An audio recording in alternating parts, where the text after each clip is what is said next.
औज़ु बिल्लाहि मिनश शैतानिर रजीम। बिस्मिल्लाहिर रहमानिर रहीम। साइनशीन पर तशरीफ फरमा महाराष्ट्र सिविल मजलिस इत्तेहादुल मुस्लिमीन के सदर मुसाबिक रुकन पार्लियामेंट जनाब इम्तियाज जलील साहब, मजलिस इत्तेहादुल मुस्लिमीन के बैनर पर टिकट पर लड़ने वाले सारे उम्मीदवार, कायदीन मजलिस, सुनने वाले बुजुर्गों, नौजवान साथियों और मेरी इज्जत-ए-माब पर्दानशीन और बहनों, इंतखाबात का वक्त है। इंतखाबी सरगर्मियां उरूज पर है और एक दो दिन बाद इंतखाबी सरगर्मियों का इख्तिताम होगा और ये इंतखाबात जमहूरियत को न सिर्फ मजबूत करते हैं या जमहूरियत का हिस्सा है, बल्कि इंतखाबात एक जश्न है जमहूरियत का, जो हर शहरी इस जश्न को मनाता है। कोई उम्मीदवार बनकर जश्न मनाता है तो कोई नारे लगाकर जश्न मनाता है, तो कोई जलसों में तकरीर कर जश्न मनाता है, तो कोई जलसों में शिरकत करके इस जमहूरियत का जश्न मनाता है, तो कोई पदयात्रा के जरिए इस जश्न का हिस्सा बनता है। और आज जमहूरियत के इस जश्न को आपके साथ मनाने के लिए मैं जरूर खड़ा हूं, लेकिन मैं इस जलसे के जरिए हिंदुस्तान की सबसे बड़ी अक़लियत मुसलमान के ऊपर होने वाले मज़ालिम, वो नाइंसाफी, वो हक तलफी के दर्द को बयान करते हुए उन मजलूमों के दर्द को आपके साथ में बांटने के लिए आया हूं। अगर मैं ये बात कहूं तो लोग शायद एतराज करें कि आपने अपनी तकरीर का आगाज हिंदुस्तान की सबसे बड़ी अक़लियत मुसलमानों को मजलूम कह के मुखातिब किया और उनके ऊपर होने वाले मजालिम और हक तलफी के दर्द को बयान करने की बात की। हाँ, ये मेरा हक है और मुझे इस हक से कोई महरूम नहीं कर सकता। ये बात मैं इसलिए कह रहा हूं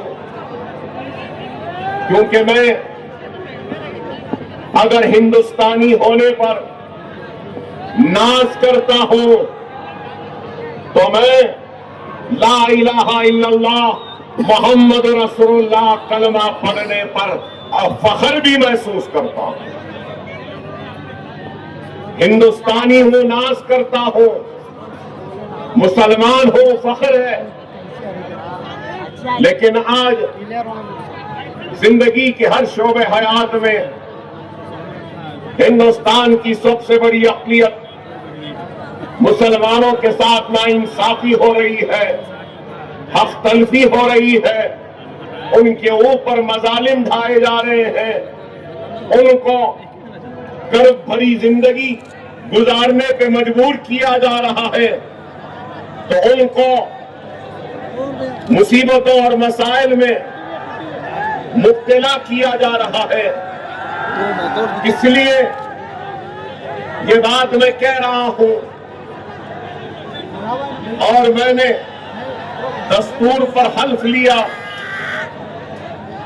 और जब एक इंसान और एक मुंतखब होने वाला नुमाइंदा, चाहे वो असेंबली के इंतखाबात में मुंतखब हो या पार्लियामेंट में हो, वो हल्फ लेता है तो जिम्मेदारी होती है कि वो सबसे पहले उसकी आवाज बने जो मजलूम है, सबसे पहले उसकी आवाज और उसकी हक की लड़ाई लड़े जिसकी हक तलफी हुई है, सबसे पहले पिछड़े हुओं की आवाज बने जो आखिर में है उनको आगे बढ़ाने की कोशिश करे।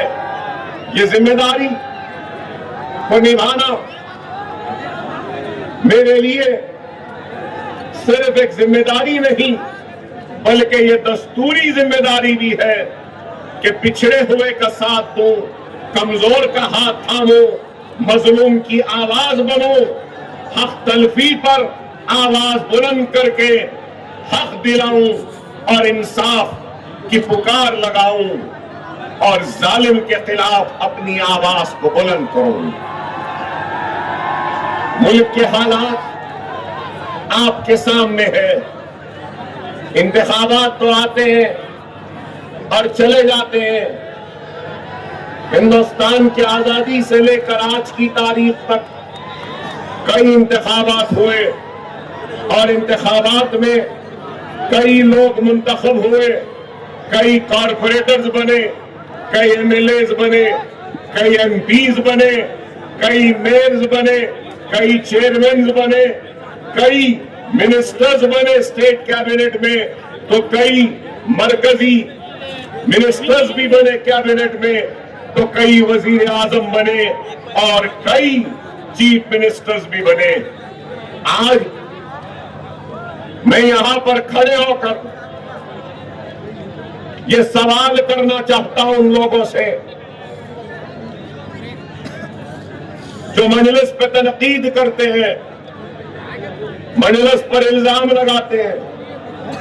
मैं उनसे पूछना चाहता हूं, क्या हिंदुस्तान के मुसलमानों ने, हिंदुस्तान के दलितों ने, क्या हिंदुस्तान के पिछड़े समाज ने क्या हर किसी का साथ दिया या नहीं दिया? नेहरू का साथ दिया, लाल बहादुर शास्त्री का साथ दिया, इंदिरा गांधी का साथ दिया, मोरारजी देसाई का साथ दिया, फिर इंदिरा गांधी का साथ दिया, राजीव गांधी का साथ दिया,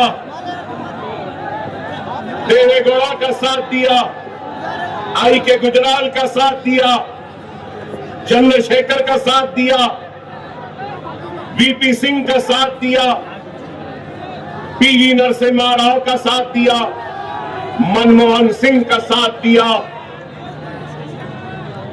हर किसी का साथ दिया, इस उम्मीद के साथ, इस तवक्को के साथ कि हमको हमारा हक मिलेगा और दस्तूर ने हमको जो इख्तियारात दिए हैं वो इख्तियारात हमको मिलेंगे। हर किसी का साथ दिया इस उम्मीद, इस तवक्को में कि हमको न सिर्फ हमारा हक मिलेगा बल्कि हमारी परेशानी दूर होगी, हमारे महल्लेजात में तरक्कियाती सरगर्मियां आएंगी। इस उम्मीद के साथ दिया कि बैंक से हमको कर्ज़जात दिए जाएंगे, इस उम्मीद के साथ साथ दिया कि तालीमी पसमानदगी दूर होगी, इस उम्मीद के साथ साथ दिया कि माशी परेशानी और बदहाली दूर होगी, हमारे बस्तियों में खुशहाली आएगी, हमारी नौजवान नस्ल का मुस्तकबिल रोशन होगा और तारीकी हटेगी और नए उजाले आएंगे। लेकिन अफसोस, बताओ आज सरकारी मुलाजिमत में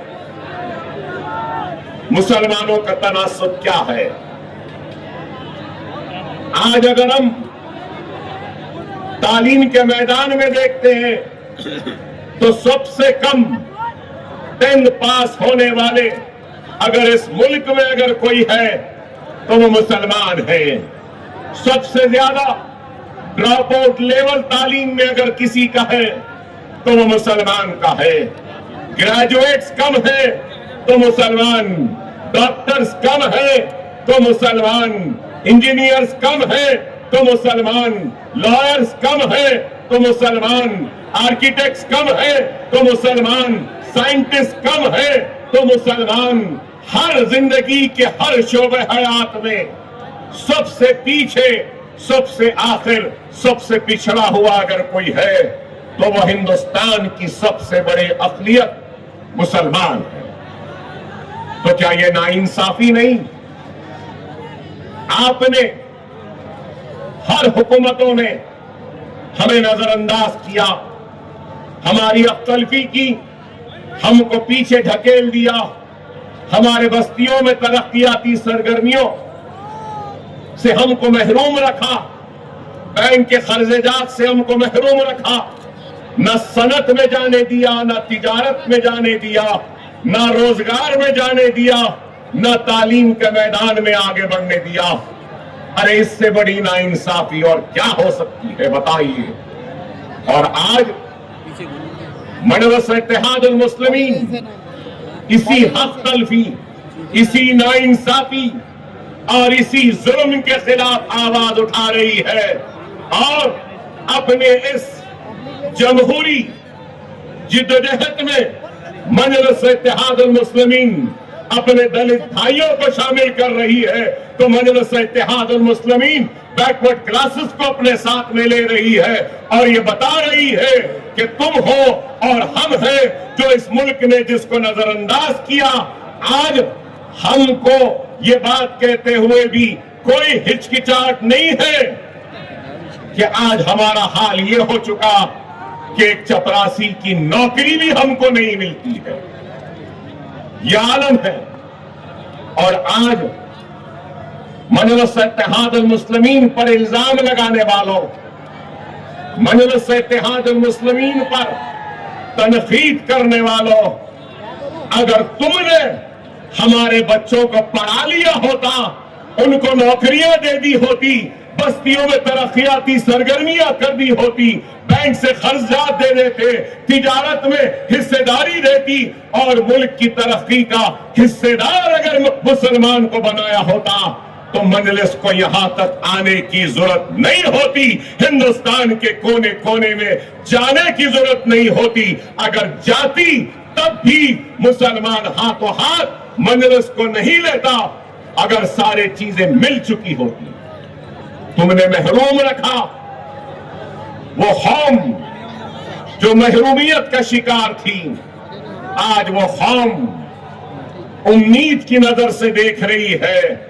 तो मजलिस इत्तेहादुल मुस्लिमीन की तरफ एक उम्मीद है, एक तवक्को है और वो समझते हैं कि किसी ने कुछ नहीं किया, हमको उम्मीद है कि ये कुछ करेंगे। और हमारी तारीफ है कि हम सिर्फ ज़बानी जमा खर्च नहीं करते बल्कि अमली मैदान में काम किया। हमारा काम हमारी पहचान है। आज रियासत तेलंगाना में हमने जो काम किया है तालीम के मैदान में और फिर रोजगार के मैदान में, सेहत के मैदान में, ये अपने आप में खुद एक मिसाल है। मैं नहीं समझता कि किसी ने भी इतना काम किया जितना काम मजलिस इत्तेहाद अल मुस्लिमीन ने किया।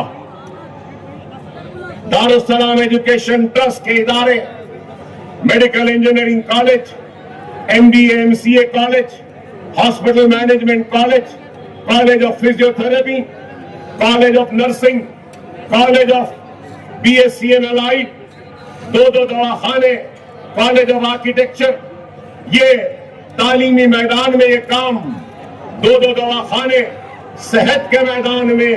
और फिर आपको सुन के हैरत होगी कि मजलिस इत्तेहाद अल मुस्लिमीन के 9 कोऑपरेटिव बैंक्स है, 9 ब्रांचेस है दारुस्सलाम कोऑपरेटिव बैंक के, 700 करोड़ के फिक्स डिपॉजिट्स है और उस अमानत के जरिए कई लोगों को रोजी रोटी का इंतजाम किया जाता है। तो घर बनाने के लिए खर्च दिया जाता है, तो तालीमी खर्च भी दिया जाता है, छोटे से कारोबार करने के लिए भी खर्चात दिए जाते हैं। ये काम है, हमने काम किया और काम के जरिए हम आगे बढ़ते गए।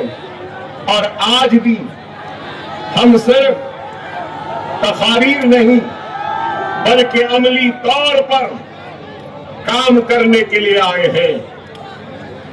जो लोग नाकाम हो चुके वो लोग आज मजलिस पे तनकीद करते हैं, जिन्होंने कुछ नहीं किया वो तनकीद करते हैं। सिर्फ वोट बैंक की तरह हमारा इस्तेमाल किया, हमारे वोट लिए, इख्तिदार को हासिल किया और हमको भुला दिया। मजलिस इत्तेहाद अल मुस्लिमीन आपको भुलाने वाले नहीं है, या उस आवाम को कभी नहीं भुलाती जिस आवाम ने मजलिस इत्तेहाद अल मुस्लिमीन को ताकत बख्शी। अगर मैं आज आपके दरमियान में आके खड़ा हूं, आपसे मुखातिब हूं, और अगर मुझ में खिताबत करने का अगर हुनर है या सलाहियत है,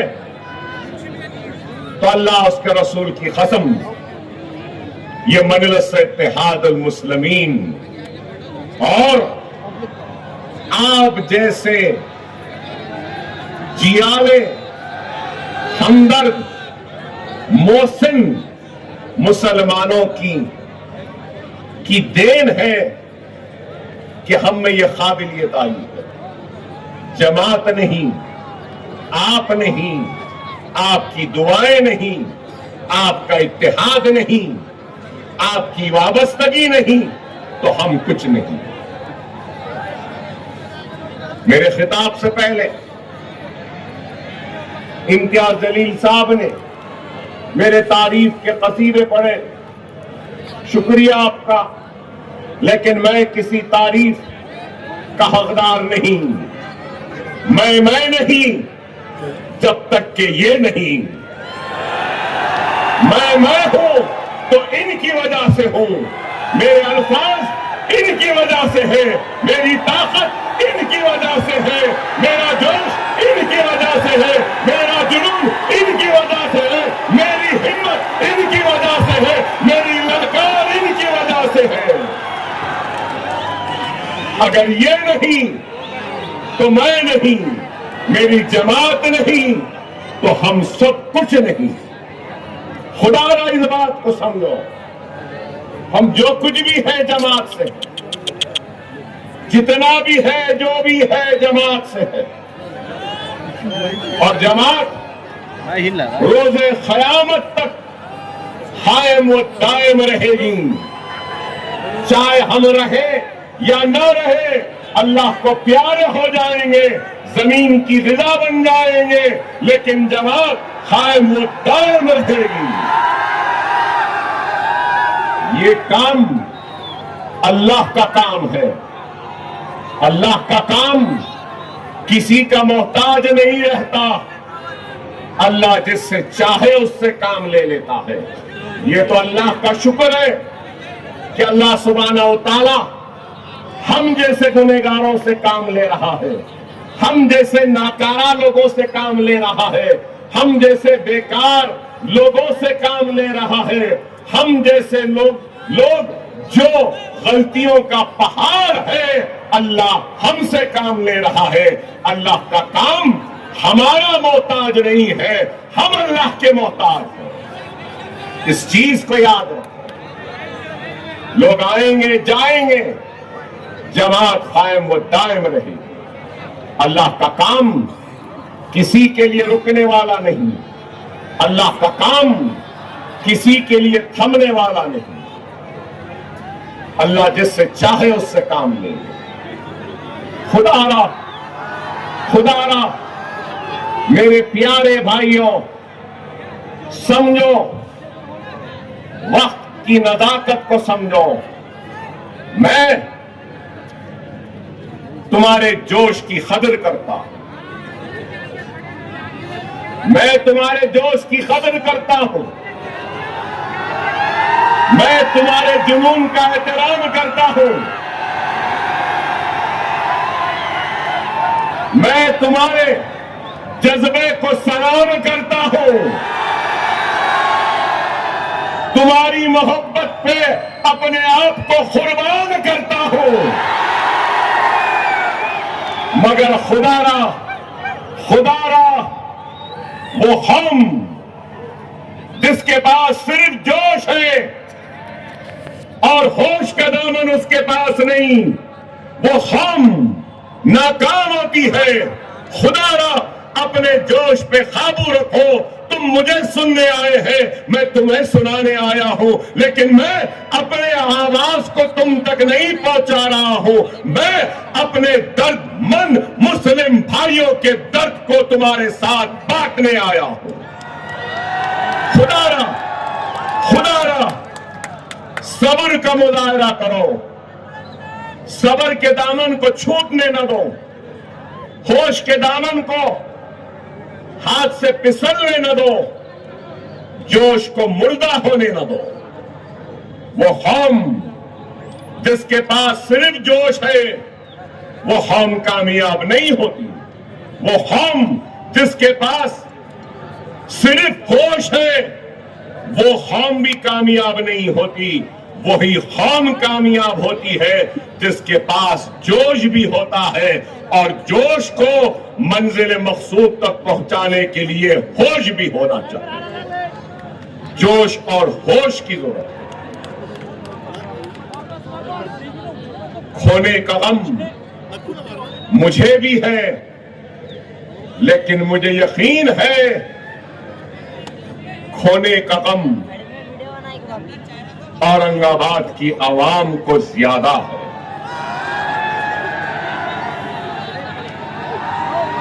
क्या खोने का गम नहीं? क्या खोने का दर्द नहीं? मेरी मुराद क्या है? मेरी मुराद ये है, महाराष्ट्र जब से बना, औरंगाबाद मुस्लिम क़यादत से महरूम रहा। जब मुस्लिम क़यादत उठी अब्दुर्रहमान अंतोले के नाम से, तो उस क़यादत को गिरा दिया गया था। और वो क़यादत जो कई बरस पहले गिरी, 2014 में उठी थी, लेकिन बास कमबख्तों ने उस उठी हुई क़यादत को गिराने की साजिशें की। क्या तुमको गम नहीं पार्लियामेंट सीट के हाथ से जाने की? क्या तुमको दर्द नहीं असेंबली की निशिस्त के जाने का, खोने का? क्या तुमको इस बात का एहसास नहीं कि जिस मेहनत, जिस कुर्बानी, जिस जज्बे और जिस मेहनत के बाद हमने जो बनाया था, उसको बिखेरने की साजिशें हो रही है। खुदारा समझो,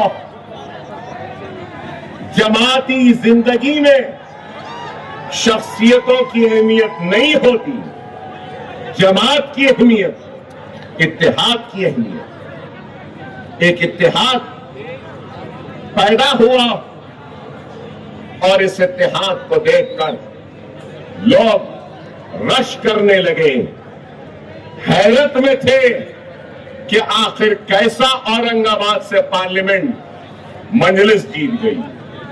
लोग हैरत कर रहे थे कि कैसे इम्तियाज जलील साहब जीत गए। लेकिन मैं कहूंगा कि बेशक ये मजलिस की जीत थी, बेशक मजलिस के उम्मीदवार इम्तियाज जलील की जीत थी, लेकिन मजलिस वो इम्तियाज जलील से ज्यादा ये आपके इत्तेहाद की जीत थी, आपकी मेहनत की जीत थी, आपकी दुआओं की जीत थी, ये आपकी कोशिशों की जीत थी, ये आपके रोजों की नमाजों की दुआओं की इबादतों का सिला था जो कामयाबी के शक्ल में आपको मिला। और मैं बगैर किसी हिचकिचाहट के कहूंगा कि मजलिस इत्तेहाद अल मुस्लिमीन इम्तियाज जलील साहब पर और मुझ पर बहुत बड़ा एहसान किया। आपने इत्तेहाद को पैदा करके अपनी आवाज को पार्लियामेंट में पहुंचाकर बहुत बड़ा एहसान। खुदारा समझो इस बात को, लम्हों ने खता की थी, सदियों ने सदा पाई है। आज जोश है, जज्बा है, मोहब्बत है, लेकिन इस जोश, इस मोहब्बत में इस्तिराब भी है, बेचैनी भी है। अरे इस बेचैनी को दूर करो, मुस्तरिद दिलों में, कल्ब में इत्मीनान को पैदा करो। और वो इत्मीनान पैदा होगा तो किस चीज से होगा? सब्र से होगा। अल्लाह की जो भी मर्जी, अल्लाह ने कामयाबी देकर हमको आजमाया तो अल्लाह ने शिकस्त देकर भी हमको आजमाया। खुदारा समझो, हमने असेंबली खोया, हमने पार्लियामेंट खोया। क्या मेरे प्यारे भाइयों और बहनों, क्या अब औरंगाबाद के मेयर को भी तुम खोना चाहते हो? क्या तुम खोना चाहते हो? औरंगाबाद का नाम तो बदल गया। क्या तुम अपने भाई को मेयर बनता हुआ देखना चाहते हो या नहीं? तो आपको फैसला करना होगा, आपको फैसला करना होगा। याद रखो, जमहूरियत में सबसे बड़ी ताकत अगर कोई है तो वो वोट की है। अपने वोट का सही इस्तेमाल करो और अपनी जमात के हक में इस्तेमाल करो। अगर हम अपने वोट का सही इस्तेमाल नहीं करेंगे तो फिर हम हाथ मलते रह जाएंगे। नाम बदलने वाले औरंगाबाद की मेयर की निशिस्त पे बैठ जाए। खुदारा समझो मेरी इस बात को, मुल्क बड़े ही नाजुक दौर से गुजर रहा है। कभी भी मुल्क इतने नाजुक हालात से नहीं गुजरा जो आज गुजर रहा है। आप बताओ कि 2014 में भारतीय जनता पार्टी के इख्तियार में आने के बाद से, नरेंद्र मोदी के वजीर आजम बनने के बाद से क्या वाकयात हुए? मजलूम कौन है, जालिम कौन है, ये मैं आपके दिलो दिमाग से सवाल करने आया हूं। क्या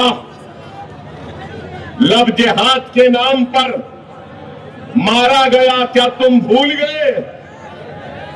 घर वापसी के नाम पर पीटा गया, क्या भूल गए? मॉब लिंचिंग के नाम पर बाजारों में हमको लोच लिया गया, मारा गया, क्या भूल गए? हिजाब के नाम पर हमारे बच्चियों को कॉलेज जाने से रोक दिया गया, क्या तुम भूल गए? बीफ के नाम पर मारा गया, क्या तुम भूल गए? दाढ़ी के नाम पे मारा गया, क्या तुम भूल गए? टोपी के नाम पे मारा गया, क्या तुम भूल गए? कुर्ते पैजामे के नाम पे मारा गया, क्या तुम भूल गए? मुसलमान कह के मारा गया, क्या तुम भूल गए? ट्रेन में हमारी दाढ़ी थी, गोली मार दी गई, क्या तुम भूल गए? मसाजिद को की अज़ान को बंद कराने की बात हुई, क्या तुम भूल गए? शरीयत पे हमले होते गए, क्या तुम भूल गए? तलाक़े सलासा का कानून आया, क्या तुम भूल गए? तुम्हारी मसाजिदों को शहीद कर दिया गया, क्या तुम भूल गए? बुलडोजरों के जरिए तुम्हारे मसाजिदों को गिरा रहे हैं, क्या तुम भूल गए? बुलडोजर के जरिए तुम्हारे आबादियों को, घरों को गिराया जा रहा है, क्या तुम भूल गए? तुम्हारे मां बहन के हिजाब को पकड़कर खींचा जा रहा है, क्या तुमको दिखाई नहीं दे रहा है? समझो, खुदारा इसलिए मैंने कहा अपने कौम के दर्द को लेकर आया हूं और उस दर्द को दर्दमंदों के साथ बांटने आया हूं। यहां खड़े नौजवान, महाजोश में खड़े नौजवानों से सवाल है, नीतीश कुमार ने ऐसे हाथ पकड़कर जो हिजाब निकाला, क्या वो हिजाबी, क्या तुम्हारी बहन नहीं? क्या तुम्हारी मां नहीं? क्या तुम्हारी बेटी नहीं? अगर है तो उठो। क्या हुआ है हिंदुस्तान के मुसलमानों? हम पे जुल्म हो रहा है, फिर भी हमसे नारेबाजी में है, फिर भी हम खामोश है। अगर जब तक हम जमहूरी जिद्दोजहद नहीं करेंगे, दस्तूर के दायरे में रहकर ऐसे लोगों को जवाब नहीं देंगे, तो आज एक हाथ उठा है, कल कई हाथ उठेंगे।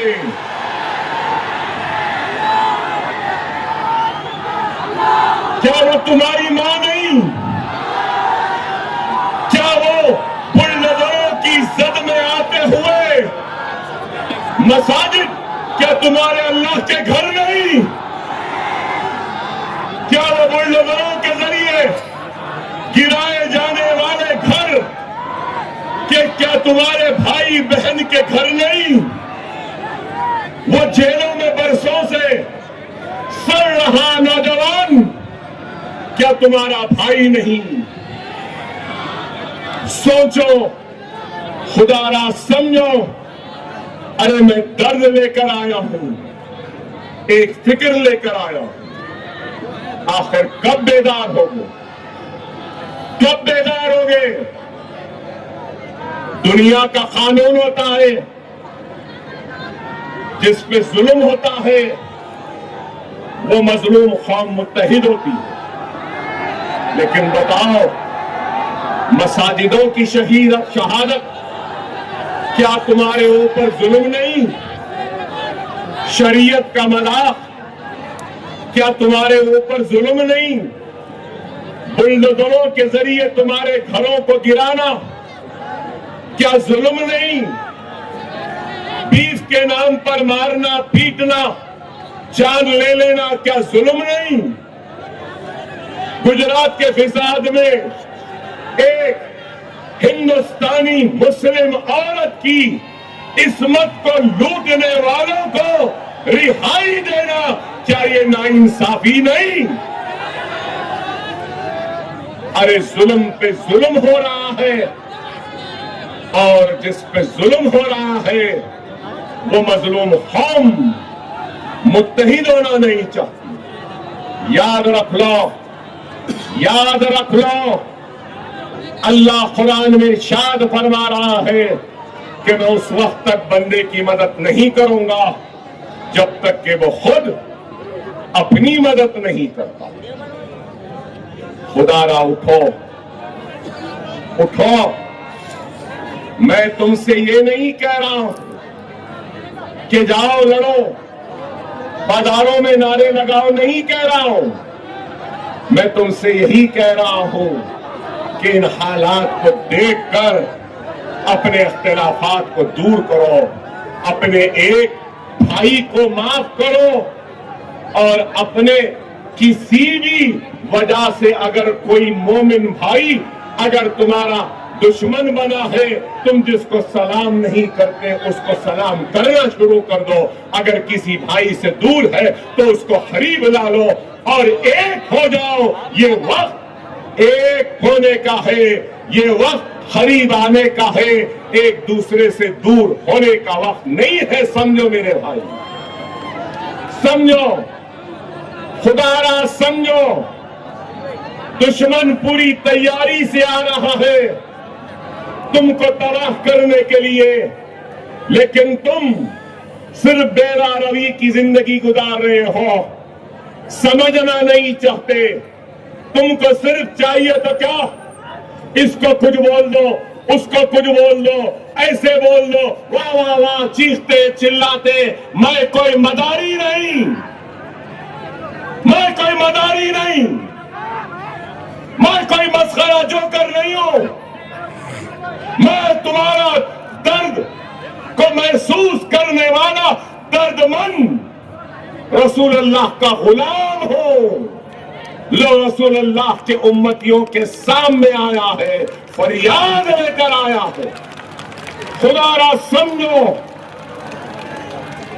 अगर अभी भी नहीं समझोगे तो मिट जाओगे, तुम्हारी दास्तान तक ना रहेगी दास्तानों में। खुदारा समझो, समझो मेरी तरफ को, समझो मेरी आह को, समझो मेरे दर्द को। अरे मेरी आंख रो रही है, मेरी बहन मेरी बेटी के हिजाब को खींचा गया। अरे मेरा सीना फट रहा है कि मेरी माँ, मेरी बहन, मेरे भाइयों ने जिस मेहनत से घर बनाया था वो घर तोड़ दिया। आप खड़े हैं, मैं खड़ा हूं, मौसम सर्द है, लेकिन क्या उन लोगों का आपको एहसास है जिनके घरों को बीजेपी के बुलडोजरों ने गिरा दिया? क्या उस तकलीफ का एहसास है? रसूलुल्लाह सल्लल्लाहु अलैहि वसल्लम की हदीस है कि वो मुसलमान जिसके सीने में दूसरे मुसलमान के दुख तकलीफ का एहसास नहीं, रसूलुल्लाह ने कहा वो मेरी उम्मत में से नहीं। तुम रसूलुल्लाह के उम्मती हो, तुम रसूलुल्लाह की उम्मती हो तो अपने सीने में दूसरे भाई के दर्द को महसूस करो, उम्मती होने का सबूत दो। खुदारा अगर हम आज भी नहीं उठेंगे तो फिर कभी भी नहीं उठेंगे। अगर आज मैं मॉब लिंचिंग की मजम्मत कर रहा हूं, बीफ बैन के नाम पर मारने पर मैं मजम्मत कर रहा हूं, तो मैं यहां खड़े होकर बांग्लादेश में भी सनातन धर्म को मानने वाले हिंदुओं को भी झाड़ों पे लटकाकर जो दरिंदे मार रहे हैं, मैं उसकी भी मजम्मत करता हूं, क्योंकि वो इंसानियत का कत्ल है। मॉब लिंचिंग भी इंसानियत का कत्ल है। बांग्लादेश में हिंदू भाई को मारना भी इंसानियत का कत्ल है। तो बेगुनाह फलस्तीनियों को मारना भी जुल्म है, इंसानियत के खिलाफ है। हम सबकी मजम्मत करते हैं, हम सबकी मजम्मत करते हैं। लेकिन आज आपको और हमको खुदारा मुनज़्ज़म होना होगा, मुत्तहिद होना होगा। अगर हम मुनज़्ज़म नहीं होंगे, मुत्तहिद नहीं होंगे, तो फिर हम और कमजोर पड़ जाएंगे। सारे हिंदुस्तान में एक जमात है जो आपकी हक की लड़ाई लड़ रही है, एक लीडर है जो आपके हक की लड़ाई बगैर किसी से लड़ रहा है, तन्हा पार्लियामेंट में खड़ा है, आपकी अजमत के लिए, आपके विहार के लिए, आपके हक के लिए, आपकी नाइंसाफी पर आवाज उठाता है। तो बैरिस्टर असदुद्दीन ओवैसी है। खुदारा समझो, आज मुल्क का क्या हाल है। नरेंद्र मोदी साहब को इस मुल्क से कोई मोहब्बत नहीं, इस मुल्क की कोई फिक्र नहीं, इनको इस मुल्क की कोई परवाह नहीं। हिंदुस्तान की तारीख का सबसे नाकाम वजीर आजम का नाम अगर कुछ है तो वह नरेंद्र मोदी है। इस मुल्क को तबाह कर दिया, बर्बाद कर दिया। आपको याद होगा, यही नरेंद्र मोदी ने कहा था जब मनमोहन सिंह थे प्राइम मिनिस्टर, तो कहा था कि $1 ₹70 हो गया, मनमोहन सिंह की उम्र से ज्यादा हो गया। बोले थे ना, याद है या नहीं? और आज $1 ₹90.21 हो गए। मिस्टर मोदी, तुम्हारी उम्र से बहुत ज्यादा हो गया। रुपया गिर रहा है, फिक्र नहीं। महंगाई आसमान को छू रही है, परवाह नहीं। मुल्क में बेरोजगारी बढ़ रही है, कोई फिक्र नहीं। फॉरेन एक्सचेंज रिजर्व हमारे कम हो रहे हैं, परवाह नहीं। स्टॉक एक्सचेंज बिल्कुल लड़खड़ा रहा है, नहीं मालूम कि कब स्टॉक मार्केट भी कोलैप्स हो जाएगा, इनको फिक्र नहीं है। डॉलर रोज बेच रहे हैं। क्यों? रुपया गिर रहा है, फॉरेन रिजर्व कम हो रहा है, फॉरेन इन्वेस्टमेंट नहीं आ रहा है, लेकिन इनको फिक्र नहीं है। फॉरेन इन्वेस्टमेंट क्यों नहीं आ रहा? इसलिए नहीं आ रहा, अगर मैं $1 ला रहा हूं, $1 पे अगर कुछ कमा रहा हूं, तो कमाने के बाद डॉलर बढ़ रहा है, रुपया गिर रहा है, जितना कमाया पूरा अंदर हो रहा है। तो इन्वेस्टर्स नहीं है, लेकिन इनको इस मुल्क की फिक्र नहीं है। शौचालय बोले, क्या शौचालय बने? 15 लाख बोले, क्या 15 लाख आए? सिर्फ धोखा। क्या बोले? मुझे याद है क्या बोले। 15 लाख आएंगे बोले, नहीं आए। कभी बोले वो नाले में से पाइप डाल के गैस निकाल सकते हैं, कभी प्लास्टिक सर्जरी, अरे क्या नहीं बोले। और ये भी बोले मैं गरीब का बच्चा हूं, गरीब के घर से आया हूं, मैं चाय बेचता था, रेल की पटरियों के पास चाय की बंडी थी, चाय की केतली थी।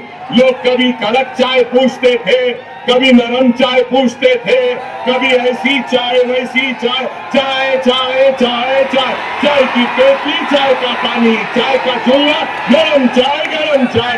अरे आप जो भी थे आज हमारे वजीर आजम है, वजीर आजम बनिए। फिर क्या बोले? मैं तो फकीर हूं, झोला लेके चले जाऊं, ये भी बोले।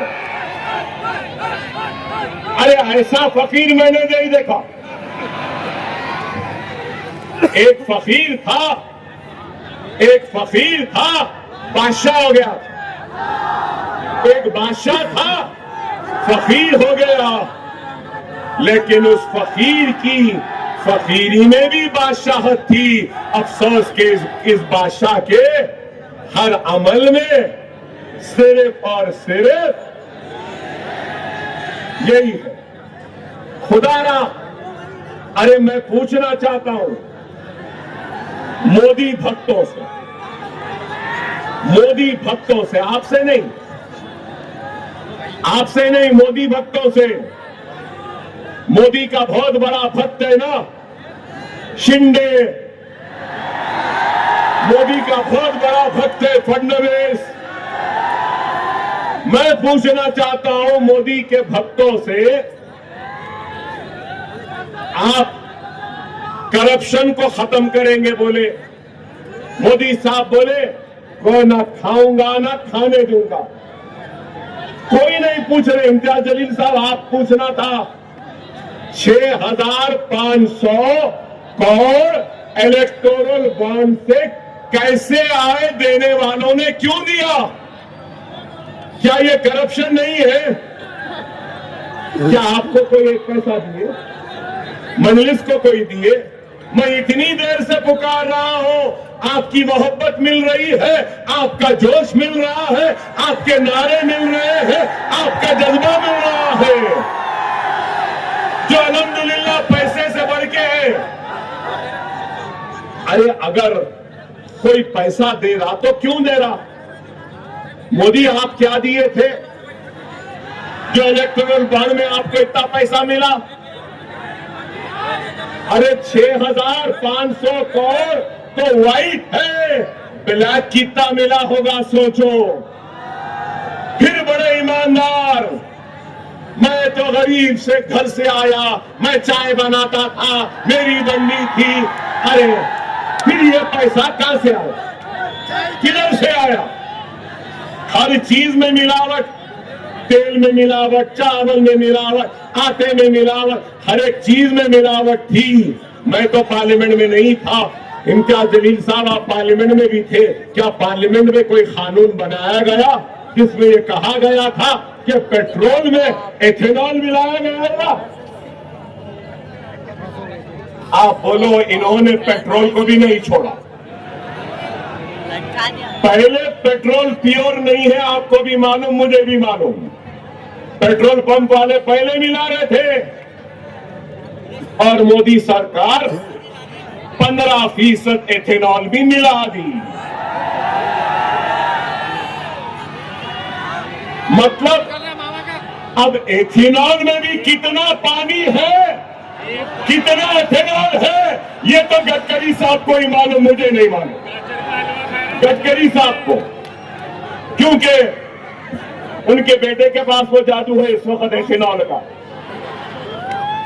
आप बताओ, ये मुल्क से मोहब्बत है? इलेक्टोरल बॉन्ड, एथेनॉल, हम बीफ नहीं खा सकते। फोन है ना, फोन है तो खोल के देख लो, इंटरनेट पे जाओ, सबसे ज्यादा बीफ एक्सपोर्ट कहां हो रहा है? हिंदुस्तान से जा रहा है। सारी दुनिया हिंदुस्तान का बीफ खा रही है, लेकिन हिंदुस्तानी बीफ नहीं खा सकता।